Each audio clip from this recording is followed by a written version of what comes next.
सीढ़ियां उन्हें मुबारक हो जिन्हें सिर्फ छत तक जाना है। मेरी मंजिल तो आसमां है, रास्ता मुझे खुद बनाना है।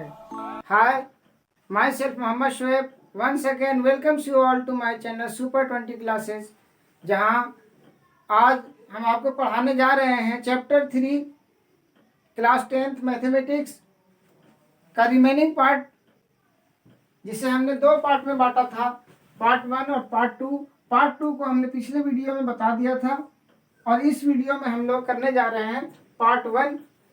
पार्ट 1 में रैखिक समीकरण युग्म को हल करने के लिए 5 विधियां हैं और इन्हीं 5 विधियों पे प्रश्न रहते हैं, चाहे वो प्रश्न आपके शाब्दिक कठिनाई वाले हों, चाहे आपको रैखिक युग्म दिया हुआ हो।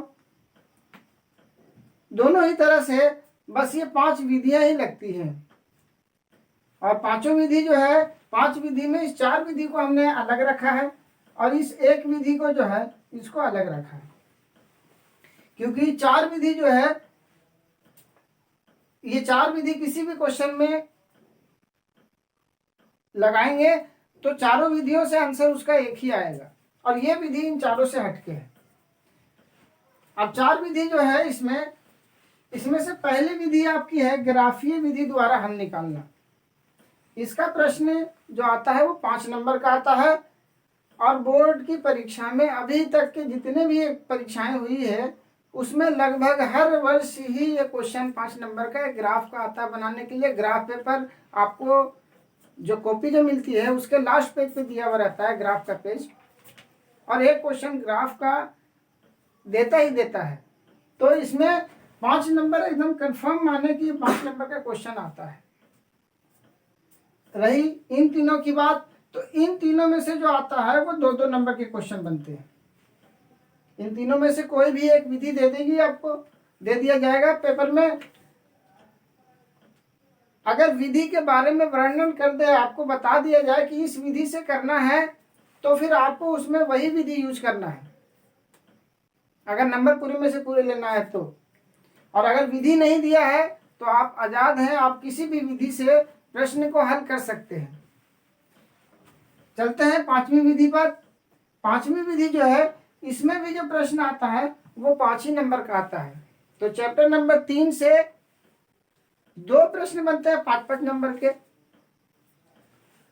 वही 2 प्रश्न जो है 2-2 नंबर के, और 4 प्रश्न लगभग 1-1 नंबर का इसमें से आता है। तो आप समझ जाइए कि ये चैप्टर आपके लिए कितना इंपॉर्टेंट है। 1-1 नंबर के प्रश्न के लिए ये पार्ट 2 था। इसी हिसाब से मैंने पार्ट को चैप्टर को जो है वो 2 भागों में बांटा था।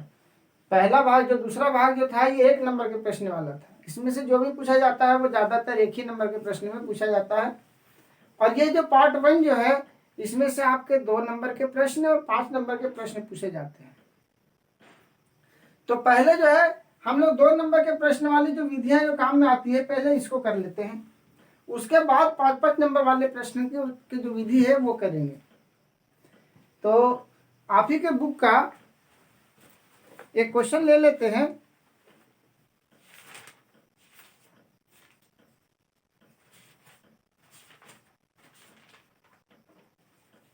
जैसे क्वेश्चन है हमारा,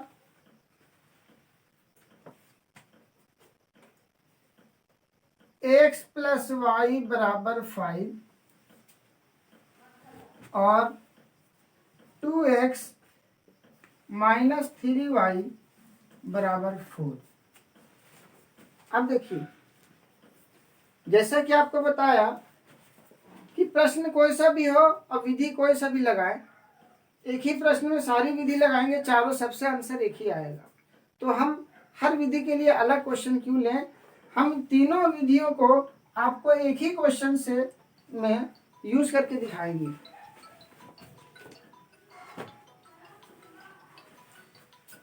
तो चलते हैं पहला विधि अभी छोड़ के सेकंड विधि पे, जिसका नाम है प्रतिस्थापन विधि और इंग्लिश में कहते हैं सब्स्टिट्यूशन मेथड। तो इसके नाम को समझिए, प्रतिस्थापन। अगर नाम का अर्थ समझ जाते हैं तो मेथड आपको अपने आप समझ में आ जाएगा। प्रतिस्थापन का अर्थ होता है किसी चीज को एक जगह से उठा के उसे दूसरी जगह पे स्थापित कर देना। सब्स्टिट्यूट, अक्सर आप सुनते होंगे क्रिकेट के मैच में कि फील्डर आया, सब्स्टिट्यूट फील्डर आया, फील्डिंग करने आ जाता है। जब कोई खिलाड़ी चोटिल हो जाता है तो उसकी जगह पे बाहर से एक खिलाड़ी आता है और वो उसकी जगह पे फील्डिंग करता है। तो यानी आके किसी की जगह ले लेना, एक जगह से उठकर दूसरी जगह चला जाना, इसे हम कहते हैं प्रतिस्थापन विधि। अब यहाँ पे खिलाड़ी तो है नहीं, यहाँ पे हमारे पास चर है x और y और समीकरण है समीकरण 1 और समीकरण 2, दोनों को नंबरिंग कर दिए। अब दो समीकरण है, दो चर है x और y।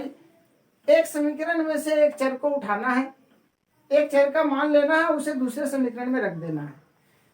इसके लिए कोई बाउंडेशन नहीं है कि पहले समीकरण में से ही दूसरे समीकरण में मान को रखना है। आप दूसरे समीकरण में से भी उठा के पहले समीकरण में मान रख सकते हैं। x का अगर आसान लगे तो x का, y का आसान लगे तो y का, जिसका भी आपका मन करे। तो चलते हैं,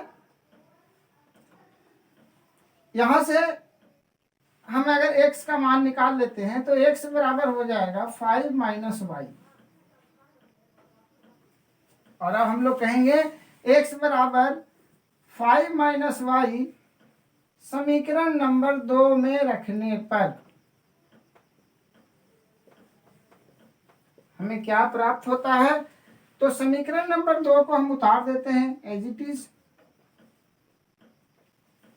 3y बराबर 4। अब x, इस x की जगह पे हमें इधर वाला मान रखना है 5 माइनस वाई। तो 2 into 5 minus Y minus 3y बराबर 4। 2 को गुना करेंगे 10 माइनस 2y माइनस 3y बराबर 4। और 10, क्योंकि दोनों का चिन्ह जो है वो समान है इसलिए दोनों जुड़ जाएगा और चिन्ह माइनस का ही रह जाएगा। माइनस 5y बराबर 4। माइनस 5y बराबर 10 को उधर भेज देते हैं। 4 माइनस 10, साइन डिफरेंट है, माइनस होगा तो 10 में से 4 गया 6 और बड़े का साइन नहीं लग जाएगा, माइनस का 6। y बराबर माइनस 6 बटे माइनस 5, माइनस से माइनस कैंसिल हो जाएगा और y का मान आ गया 6/5। इस मान को हम समीकरण 1 में, समीकरण 2 में अपनी सुविधा अनुसार जिसमें हल्का लगे आप रख दें और x का मान निकाल लें। इसको दे दिए समीकरण नंबर 3 और हम कहेंगे समीकरण 3 का मान समीकरण 1 में रखने पर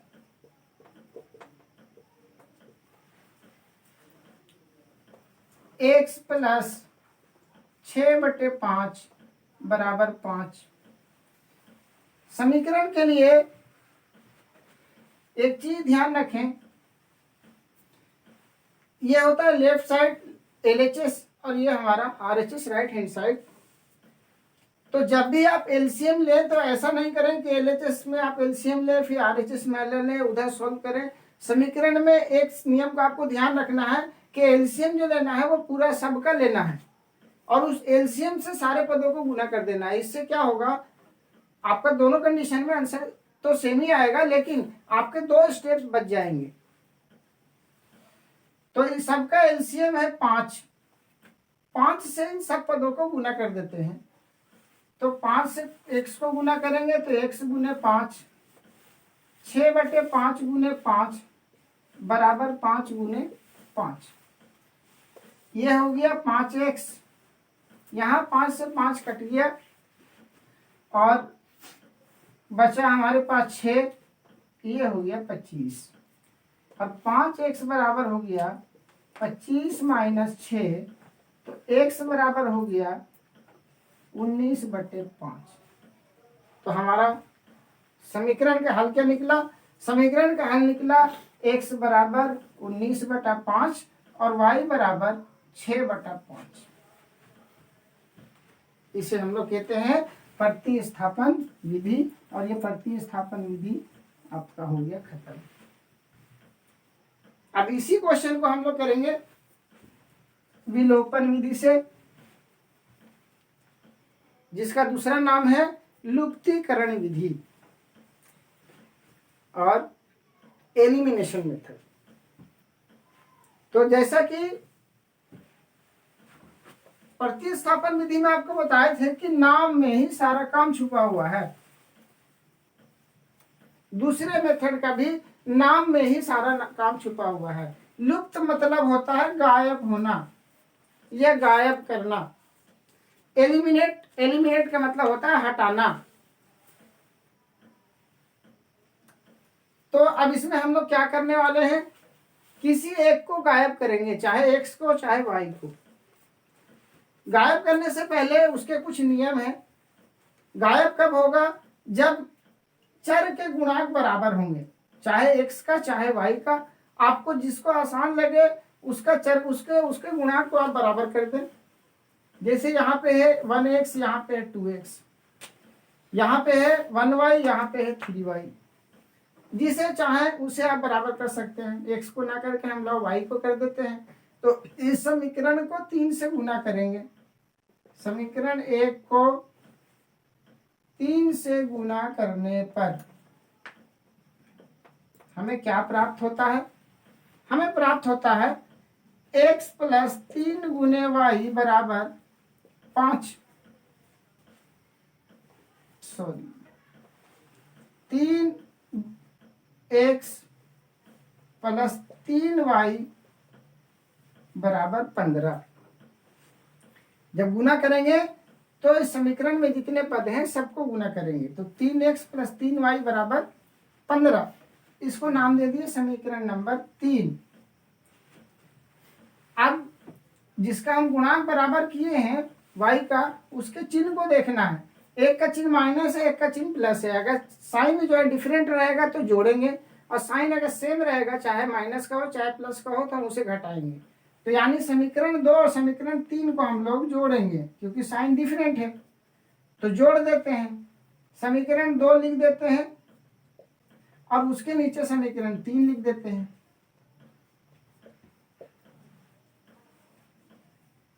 तीन एक्स और 2x 5x, ये हो गया कैंसिल, और ये बचा 4 और 4 8। तो x का मान आया 8/5। अब हम लोग निकालते हैं y का मान। किसको जोड़ दिए, नीचे वहां पे चिन्ह नहीं, चिन्ह था सर वहां पे नहीं। अच्छा हम यहाँ 4 लिख दिए, यहाँ 15 था ना। जरा सा पॉज कर दो। चलिए बढ़ाइए, बता रहे हैं। ठीक है, कर दिए पॉज। चलिए चलिए, कोई दिक्कत नहीं। तो समीकरण नंबर 1 को 3 से गुना करने पर हमें क्या प्राप्त होता है, प्राप्त होता है 3x प्लस 3y बराबर 15। इसको नाम दे देते हैं समीकरण नंबर 3। अब समीकरण 3 और समीकरण 2 को देखिए, y के जो चर जो कोफिशिएंट जो है वो बराबर हो गया, गुणांक बराबर हो गया, लेकिन चिन्ह इसका प्लस है, चिन्ह इसका माइनस है। तो ध्यान रखें, जब चिन्ह डिफरेंट हो, अलग अलग हो, तो जोड़ना है, और चिन्ह अगर सेम रहे, चाहे माइनस का हो चाहे प्लस का हो, सेम चिन्ह में आपको माइनस करना है। तो यहाँ साइन जो है वो सेम है, तो हम लोग इक्वेशन 1 और इक्वेशन 2 दोनों को जोड़ देते हैं। इक्वेशन 2 और इक्वेशन 3 दोनों को जोड़ देते हैं, ऐड करते हैं। ऐड करने पर हमें क्या मिलता है, तो समीकरण 2 को लिख देते हैं 2x माइनस 3y बराबर 4, और समीकरण 3 भी उतार देते हैं 3y बराबर 15। उतारने के बाद कोफिशिएंट जुड़ता है, तो 3 और 2 5, 5x, प्लस का माइनस का कट जाएगा, 15 और 4 19। तो x बराबर आ गया 19/5। इसके बाद वही जो हम लोग पिछले क्वेश्चन में किए थे, एक का मान निकल जाता है, तो वो मान हम 1 2 3 तीन समीकरण में जिसमें भी आपको आसान लगे वहां इसका मान रख दीजिए। सबसे आसान तो पहले ही लग रहा है। तो इस मान को x बराबर 15/19/5 को समीकरण 1 में रखने पर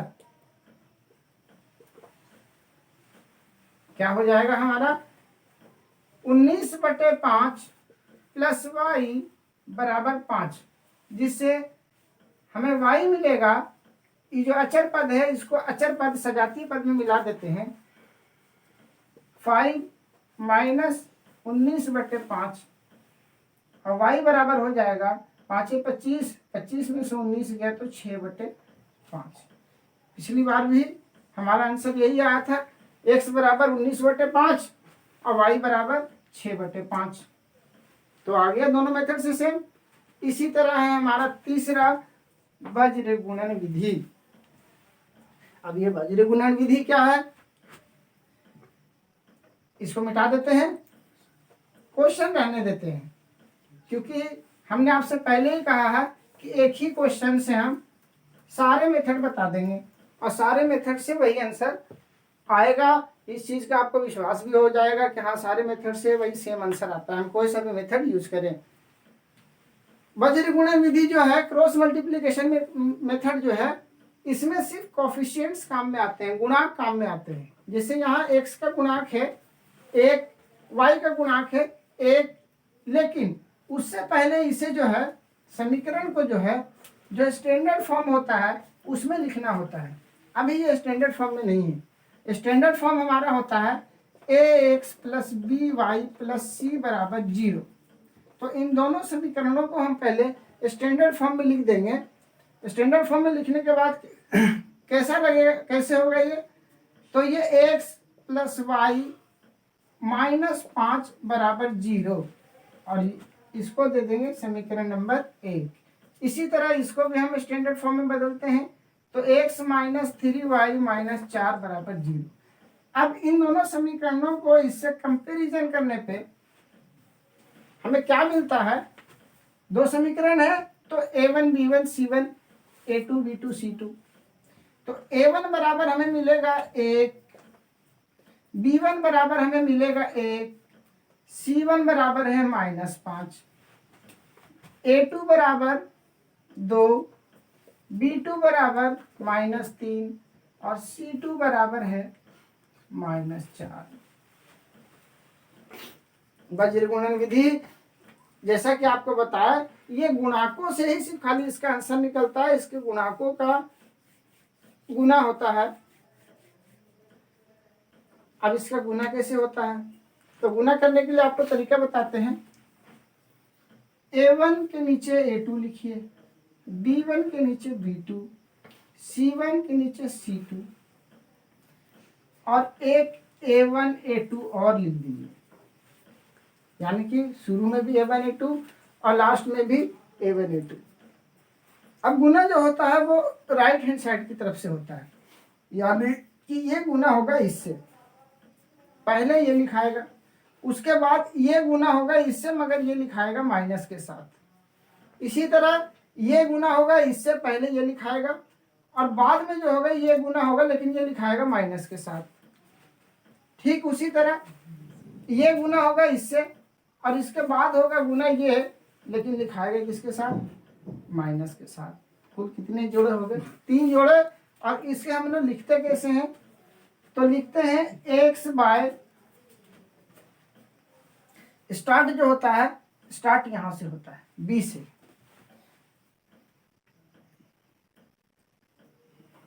b1 c2 बताए थे। ये दूसरा वाला जो होगा माइनस का होगा, b2 c1 बराबर y बटे c1 a2 और दूसरा वाला माइनस का लिखाएगा c2 a1। और तीसरा होता है 1 बटे जो शुरू में था स्टार्टिंग में a1 b2 minus a2 b1। अब क्या करना है, अब इन गुणांकों का मान रखना है और आपको आंसर निकाल लेना है। तो रखते हैं मान, हो जाएगा हमारा x बटे B1 C2 B1 C2 B1 है 1 और C2 है -4, इन दोनों का गुणनफल होगा -4। B2 C1 ये B2 और ये C1, B2 है -3 और C1 है -5, और -3 गुने -5 होगा प्लस का 15, लेकिन यहाँ पर पहले से माइनस का साइन है इसलिए माइनस का 15। इसी तरह y का लिखते हैं C1A2 C1 है -5 और A2 है 2 तो माइनस का 10 माइनस ये वाला। C2A1 C2 है -4 और A1 है 1 तो -4 और -4 यहाँ पे हम लिख देते हैं ब्रैकेट में। अब चलते हैं आगे 1/A1B2 1 गुने -3 माइनस ये वाला A2B1 A2 है 2 और B1 है 1 तो माइनस का 2। अब इसे थोड़ा हल कर लेते हैं। x बाय दोनों का साइन सेम है इसलिए जोड़ देंगे और साइन माइनस का ही रहेगा, माइनस का 19 बराबर y बटे माइनस माइनस प्लस हो जाएगा, साइन डिफरेंट है इसलिए माइनस होगा तो 10 में से 4 गया तो 6, अब बड़े का साइन माइनस है इसलिए माइनस का 6 और 1 बटे -5। अब ये देखिए आपके पास जो है बराबर चिन्ह 2 है तो दोनों एक बार x को और एक बार y वाले को, दोनों को एक बार इसके बराबर करना है तो पहले ले लेते हैं x वाले को, तो क्या हो जाएगा x बटे -19 बराबर 1 बटे -5 और क्रॉस मल्टीप्लाई करने पे हमें मिलेगा x बराबर -19 बटे -5, माइनस से माइनस कैंसिल और x का मान आ गया 19 बटे 5।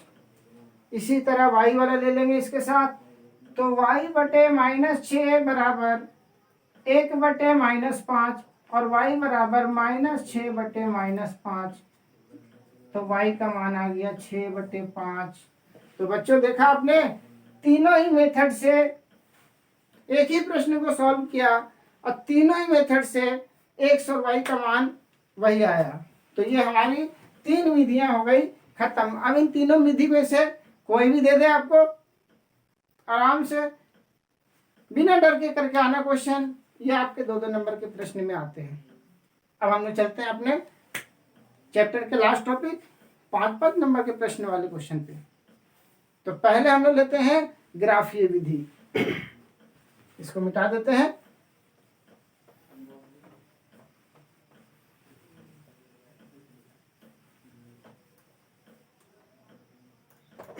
ग्राफीय विधि,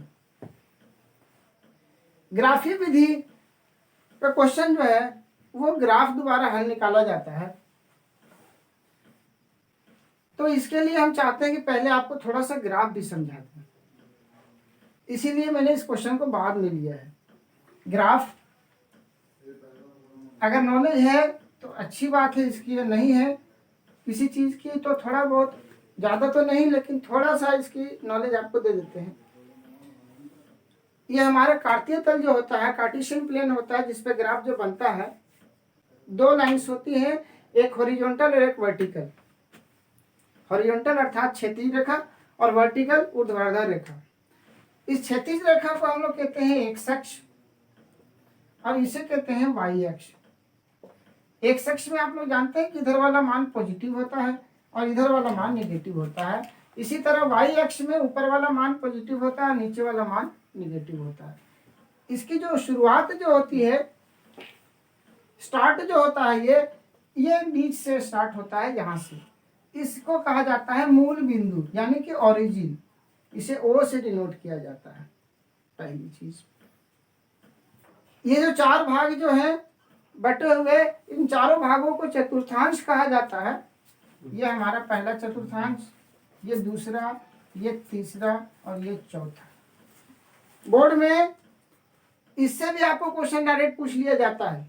पिछले वर्ष बहुत सारे क्वेश्चन आपको इसी से पूछा गया था एक एक नंबर में कि कौन से बिंदु के निर्देशांक जो है वो कौन से चतुर्थांश में आएगा। तो इसे भी ज्यादा आप न समझे कि आपका काम का नहीं है, ये भी आपका उतना ही काम का है। अब ये जो होता है, जो आपके अक्ष जो होते हैं ये बराबर बराबर भाग में बटे हुए होते हैं, 1 2 3 4 5 6, इधर वाला भाग माइनस में।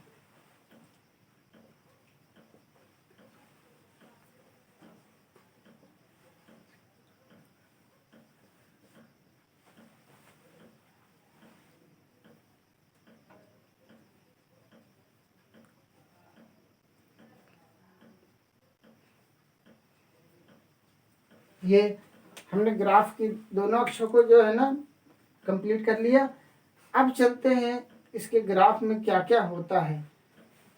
तो किसी भी बिंदु के निर्देशांक जो होता है वो दो अक्षों के मान से दर्शाया जाता है, चाहे वो किसी चतुर्थांश में हो या किसी अक्ष पर हो, सब में जो है उसको दो मान चाहिए, एक मान x का और एक मान y का, और इन दोनों के मान को मिला के निर्देशांक कहा जाता है, कोऑर्डिनेट कहा जाता है। अलग अलग की बात करें तो x की मान को भुज कहा जाता है, जिसे इंग्लिश में कहते हैं एब्सिसा, और y के मान को कोटि कहा जाता है, जिसे इंग्लिश में कहते हैं ऑर्डिनेट। और दोनों के मान मिला के जो है उसे निर्देशांक कहा जाता है। निर्देशांक में ध्यान रखना है कि x का मान पहले लिखा जाता है, y का मान जो है वो बाद में लिखा जाता है। नियम को चेंज नहीं कर सकते हम लोग। तो पहला जो मान होगा वो x का होगा और दूसरा जो मान जो होगा वो आपका y का होगा। मिटा देते हैं। इन्हीं निर्देशांक बिंदुओं को हम यहाँ पे दर्शाते हैं और फिर उन बिंदुओं से को मिलाने वाली रेखा जो होती है वो इस समीकरण को दर्शाती है। यानी कि कोई भी समीकरण जो होता है, रैखिक समीकरण, वो एक सरल रेखा को दर्शाती है, और सरल रेखा जो हम लोग लेके आते हैं वो बिंदुओं से लेके आते हैं। तो सबसे पहला काम हमारा इसमें क्या है कि हम इसमें से तीन तीन बिंदु निकालें, तीन तीन निर्देशांक का मान निकालें, ताकि हम उसे ग्राफ पर दिखा सकें। तो ये हम बना हुआ छोड़ देते हैं, क्वेश्चन को हम इधर सरका देते हैं थोड़ा सा। x + y = 5। अब हमारा टारगेट क्या है, हमारा काम ये है कि इसमें से तीन निर्देशांक बिंदु निकालना है, यानी तीन मान निकालना है जो x और y के जोड़े में हो। अब x और y के दोनों के मान निकालने के लिए, क्योंकि यहाँ पे चर दो है और समीकरण एक है, इसीलिए यहाँ पे एक का मान हम लोग खुद से रखते हैं और दूसरे का मान वो समीकरण से निकल के आता है। तो सबसे बढ़िया तरीका ये है कि एक चर को आप अलग कर लीजिए और दूसरे चर को जो है दूसरे साइड भेज दीजिए। अब इस समीकरण में समीकरण को नंबर दे दीजिए। समीकरण एक में x का मान रखते जाइए और y का मान जो है जो निकल के आएगा हमें वो वाला मान लेना है। तो रखे x = 0, तो y बराबर क्या हो गया, 5 - 0 मतलब कि 5। तो हमें हल क्या मिला, हल मिला 0 5, पहले x का मान फिर y का मान। इसी तरह x = 1 रखेंगे तो y बराबर हो जाएगा 5 - 1 यानी कि 4। तो हल क्या मिला, हल मिला 1 4। एक मान माइनस का ले लेते हैं तो y बराबर हो जाएगा 6, और हल हमें मिल गया -1 और 6। जब ये तीन हल मिल जाए तो एक मान सारणी तैयार कर लें, जिससे कि साफ साफ दिखे हमें कि हाँ मान क्या है। तो x और y दो बॉक्स में लिख लिए। जब x का मान 0 लिया था, y का मान 5 आया, x का मान 1 लिया, y का मान 4 आया, x का मान -1 लिया, y का मान 6 आया। और इससे हम कहेंगे कि हमारे तीन निर्देशांक बिंदु जो हैं वो है 0 5 1 4 और -1 6। सिमिलरली इसी प्रकार जो है हम लोग इस समीकरण के भी तीन मान निकालेंगे। तो हमारा दूसरा जो समीकरण है वो है 2x माइनस 3y बराबर 4। वही काम कि एक को हमें अलग कर लेना है, आपकी इच्छा, जिसको मन करे उसको अलग कर लीजिए। तो ये माइनस का है, इसी को उधर लेके चले जाते हैं, अब 4 को इधर ले आते हैं, तो 2x माइनस 4 बराबर 3y, और y बराबर हो जाएगा 2x माइनस 4/3। फिर वही जो हम लोग यहाँ किए थे, अब इसमें जो है x का मान रखेंगे और y का मान जो है वो निकल के आएगा। लेकिन इसमें ध्यान ये रखना है कि नीचे में 3 है, अगर ऊपर का मान आप 8 लाते हैं, 10 लेके आते हैं, तो जो y का मान निकल के आएगा वो दशमलव में निकल के आएगा। और दशमलव के मान को ग्राफ पर दर्शाना हालांकि टफ नहीं है, दर्शा सकते हैं, लेकिन बच्चे हैं, हो सकता है आपसे गलती हो जाए उसको दर्शाने में। इसलिए आप कोशिश इस बात का करें कि ये जो मान जो लेके आए वो ऐसा मान लाएं कि 3 से कट जाए। और 3 से कौन कटेगा? जो 3 का गुणज होगा, यानी कि 3, 6, 9, 12, 15, 18, 21, 24, यही मान आप लाने की कोशिश करिए। कैसे आएगा?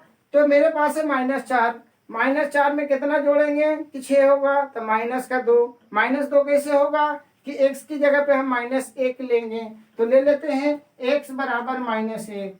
0 नहीं लेंगे, क्यों नहीं लेंगे? क्योंकि 0 लेंगे तो 4 होगा, और 4 होगा तो 4/3 फिर आ जाएगा दशमलव में, इसलिए छोड़ दो 0 को। x बराबर क्या लेना है? -1, तो y बराबर हो गया -2 और -4, y बराबर हो गया -6। आपको इस तरह से हल करना है, हम आपको शॉर्ट में लिख दे रहे हैं, लेकिन आपको सबको हल करना है।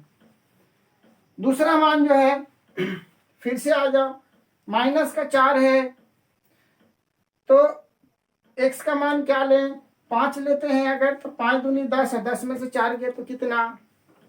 6 कटता है दिन के पारे में, तो x बराबर ले लेते हैं 5, हो गया 10 में से 4 गया तो 6, और 6 को 3 से भागा देंगे। ये देखो गलती हो गई ना, यहाँ पर x बराबर लिए थे -1, तो -6/3 था, यानी इसका मान आता -2। और जब x बराबर 5 लिए तो 5 दूनी 10, और 10 में से 4 किया तो कितना बचा? 6, यानी y का मान आया +2। एक मान और ले लेते हैं, आप क्या लें? तो ये 4 है, इधर भी तो 4 हम लोग ला सकते हैं, 4 - 4 0 होता है, 4 कैसे आएगा? तो x की जगह पे 2 रख देते हैं, 2 दूनी 4, और 4 में से 4 गया तो 0, और 0/3 0, तो y का मान भी 0। इसी तरह मान सारणी बना लेंगे, और मान सारणी बनाने के बाद जो हमें 3 निर्देशांक मिलेगा वो मिलेगा -1, -2, 5, 2 और 2 0। तो 3 निर्देशांक इस समीकरण का और 3 निर्देशांक इस समीकरण का, इस मान को इस ग्राफ पे दर्शाना है। 0, 5 कहाँ है? 0 x अक्ष पे 0 ये रहा, और y अक्ष पे 5 ये रहा, ये हो गया 0, 5। 1, 4 x अक्ष पे 1, y अक्ष पे 4, ये ले लिए 1, 4। x अक्ष पे -1, y अक्ष पे 6, इधर आ जाते हैं।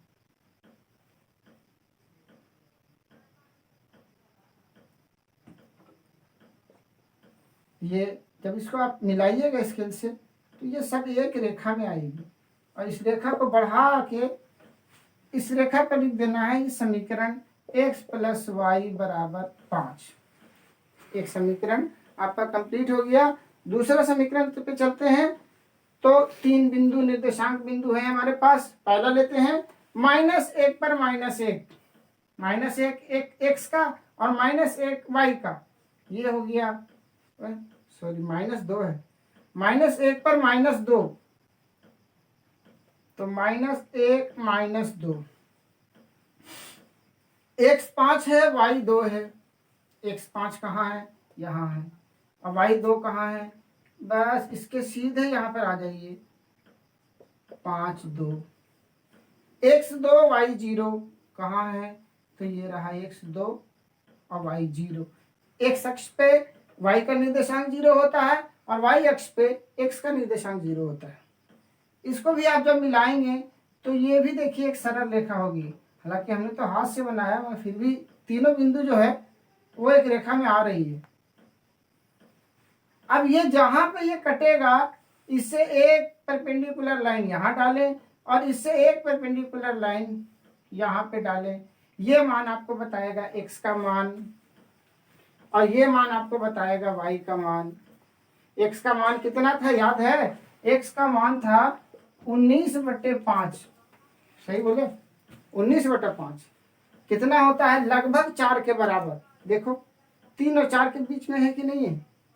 y का मान कितना था याद है? y का मान था 6/5 यानी 1 से जरा सा ज्यादा। देखिए 1 से जरा सा ज्यादा। अब जो एग्जाम बूस्टर दोहा जो आपको सुनाए थे, ग्राफ का क्वेश्चन जब बनाना पैमाना को न भुलाना। पैमाना इसी में आता है। ग्राफ का क्वेश्चन बना रहे हैं तो पैमाना को कैसे भुला जाइएगा? पैमाना भी आपको लिखना है ऊपर के 6 बॉक्स में। कितने बॉक्स हो गए? 6 हो गए। ये बॉक्स आपका आधा आधा भाग में बटा हुआ रहता है।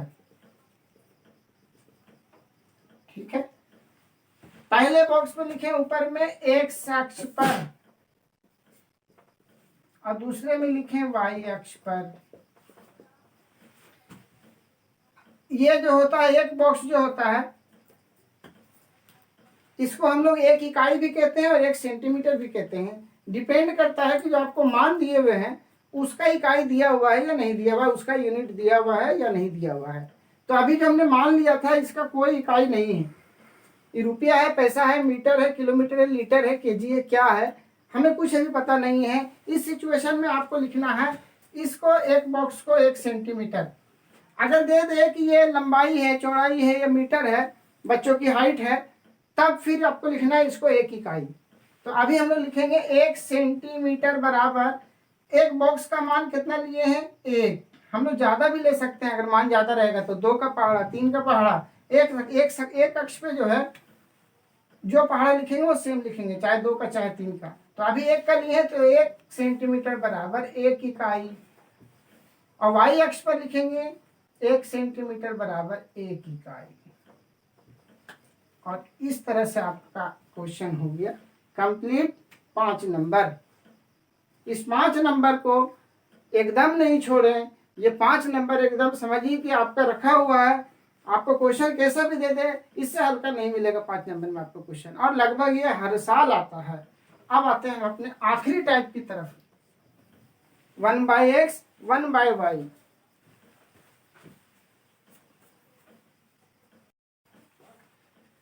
तो 5वां टाइप जो है 1/x और 1/y वाली टाइप, इसमें दरअसल 1/x 1/y या जो भी डिनोमिनेटर में सेम है उसको u और v मान लिया जाता है।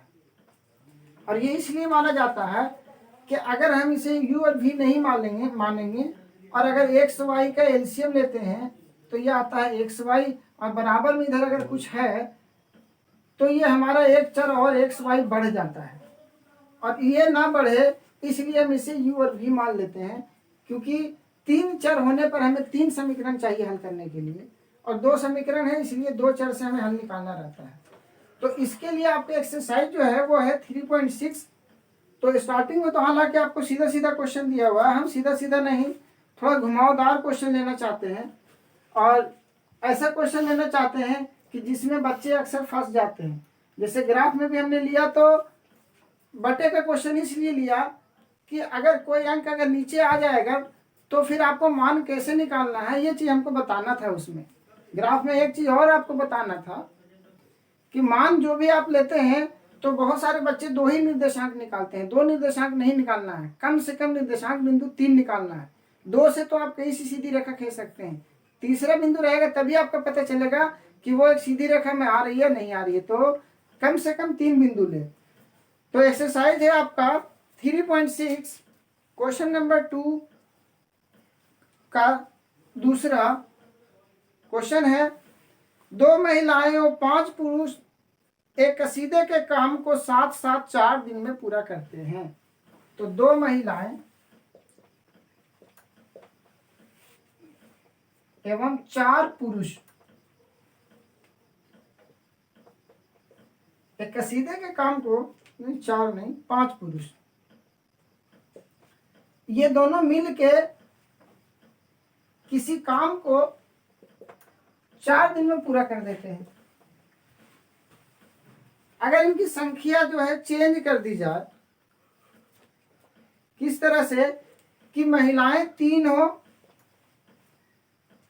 और पुरुष जो हो वो 6 हो, तब वो इसी काम को 3 दिन में पूरा कर लेते हैं। तो ज्ञात कीजिए इसी कार्य को करने में एक अकेली महिला कितना समय लेगी, पुनः इसी कार्य को करने में एक पुरुष कितना समय लेगा। तो आपको फाइंड क्या करना है कि एक महिला जो है वो इस काम को कितने दिन में कर सकती है और एक अकेला पुरुष जो है वो इस काम को कितने दिन में कर सकता है। ये वाला क्वेश्चन जो है ना बोर्ड में इस टाइप का क्वेश्चन देता है। एक ये देता है, एक जो आपका धारा वाला जो है अप स्ट्रीम और डाउन स्ट्रीम, उस वो वाला क्वेश्चन देता है। तो ऐसे क्वेश्चनों में आपको ध्यान रखना है। थोड़ा सा हम एग्जांपल लेके समझाते हैं। अगर कोई आदमी एक काम को 10 दिन में कर देता है, तो एक दिन में वो कितना काम करता है आपको ये निकालने की कोशिश करना है। तो एक दिन में वो काम करेगा 1/10, 2 दिन में काम करेगा 2/10। एक आदमी अगर किसी काम को अगर 30 दिन में करता है तो एक दिन में वो काम का जो हिस्सा करेगा वो करेगा पार्ट 1/30। 100 दिन में करता है तो 1/100। तो क्वेश्चन जो पूछा है वहीं से हमारा आंसर स्टार्ट होता है। क्वेश्चन की जो आखिरी लाइन होती है आंसर को हमेशा वहीं से स्टार्ट करें। तो क्वेश्चन की आखिरी लाइन थी कि एक महिला इस काम को कितने दिन में कर सकती है और पुनः एक पुरुष इस काम को कितने दिन में कर सकता है। तो हम कहेंगे कि माना एक महिला इस काम को अकेली 1 दिन में पूरा कर सकती है।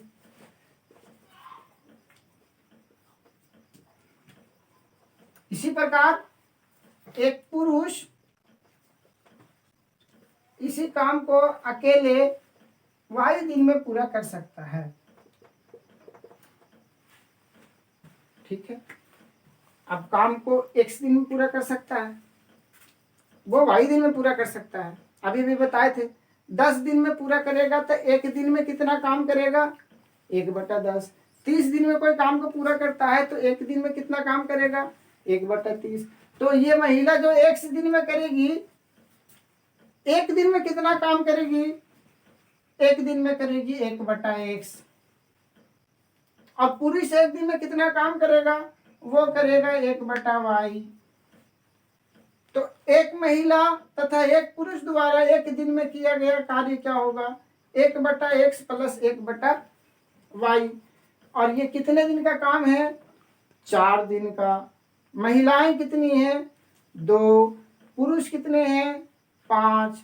तो 2 महिला का 2/x, 5 पुरुष का 5/y।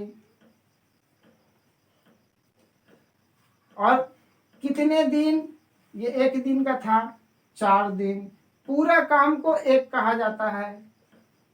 पूरे काम को क्या कहा जाता है 1। ये बन गया समीकरण नंबर 1। और इसको अगर और हल करके लिखें तो लिख सकते हैं 2x + 5y = 1/4। समीकरण नंबर 1। इसी तरह इसका बताइए, इसका होगा 3x + 6y। और 3 दिन में पूरा करती है तो इसी तरह 3 से गुना करेंगे और अगली लाइन में जो है 3 जो है वो कहाँ आ जाएगा 1 के नीचे, यानी कि 1/3। ये हो गया हमारा समीकरण नंबर 2। अब ये 1/x वाली फॉर्म है और 1/y वाली फॉर्म है। तो अभी बताए थे कि जब भी चर जो है आपका डिनोमिनेटर में चला जाए, हर में चला जाए, तो 1/x को मान लीजिए, कुछ भी मान लीजिए, p q u भी, तो 1/x को मान लेते हैं p और 1/y को मान लेते हैं q। तो ये हो जाएगा हमारा 2/x जो है ये बन जाएगा 1/x को p माने हैं तो 2p, और ये बन जाएगा 5q बराबर 1/4। इसी तरह ये बन जाएगा 3p प्लस 6q बराबर 1/3। अब हमारे पास ये 3 विधियां हैं, इन तीनों में से कोई सी विधि आप इसमें लगा सकते हैं जो आपको आसान लगे। तो ज्यादातर जो यूज होता है वो इसी का होता है, एलिमिनेशन मेथड का, विलोपन विधि का। विलोपन विधि यूज कर लेते हैं। विलोपन विधि यूज करने के लिए क्या करना होगा, आपको गुणांक जो है वो बराबर करना होगा। तो इसका गुणांक है 2, इसका 3, बराबर कब होगा, जब दोनों के एलसीएम बनाएंगे, जो होता है 2 और 3 का 6, उसके बराबर दोनों को कर दिया जाए। तो इसको 6 करने के लिए इसे 3 से गुना करना होगा, और इसको 6 करने के लिए इसे 2 से गुना करना होगा। इसे जब 3 से गुना करेंगे तो ये हो जाएगा 6p प्लस 15q बराबर 3/4, और इसे जब 2 से गुना करेंगे तो हो जाएगा 6p प्लस 12q बराबर 2/3। साइन सेम है, अब यही बताए थे, माइनस कर दीजिए, नीचे वाले का साइन जो है वो चेंज हो जाएगा। ये कट गया, 15 में से 12 गया तो 3q, और 3/4 में से 2/3 गया। इतना डायरेक्ट नहीं आता है माइनस करना, इधर रफ में कर लीजिए। 3/4 माइनस 2/3, एलसीएम आ गया 12, 4 तिहाई 12, 3 चौके 12, यानी कि आ गया आपका 1/12। तो इसकी जगह पे हम लिख देते हैं, और q बराबर हो गया 1/36। इसी तरह हम p का मान निकाल लेंगे किसी भी समीकरण में रख के, इन दोनों में से किसी भी समीकरण में रख देते हैं p का मान, q का और p का मान निकाल लेते हैं। तो पहले वाले में रखते हैं, तो 2p प्लस 5 गुने 1/36 बराबर 1/4, और 2p बराबर हो गया 1/4 माइनस 5/36, दोनों के एलसीएम 36, 4 9 36, 9 माइनस 5, और इससे हमें मिल गया 2p बराबर 9 में से 5 गया तो 4, 4/36, 4 एकम 4, 4 9 36, और p बराबर 1/18। अब ये p और q हमारा आंसर नहीं है, हमारा आंसर था x और y। p का मान यहाँ पे रखेंगे जो हमने माना था पहले, p बराबर 1/18, क्रॉस मल्टीप्लाई करेंगे तो हमें मिलेगा x बराबर 18। इसी तरह q का मान रखेंगे 1/36, क्रॉस मल्टीप्लाई करेंगे y बराबर मिलेगा 36। अर्थात एक महिला अकेली जो इस काम को 18 दिन में कर सकती है, जबकि एक पुरुष जो है अकेला इस काम को 36 दिन में कर सकता है। इसी के साथ ये चैप्टर जो है हमारी तरफ से पूरा कंप्लीट हो गया। आप लोगों को वीडियो कैसा लग रहा है कमेंट बॉक्स में बताएं, और चैनल को ज़्यादा से ज़्यादा शेयर करें ताकि ज़्यादा से ज़्यादा बच्चे जो है हमारे चैनल से जुड़ सके, सब्सक्राइब कर सके। बस इन्हीं बातों के साथ हम अपनी क्लास को ख़त्म करते हैं। Thank you everyone. Till then be connected, keep studying and keep learning. Bye bye.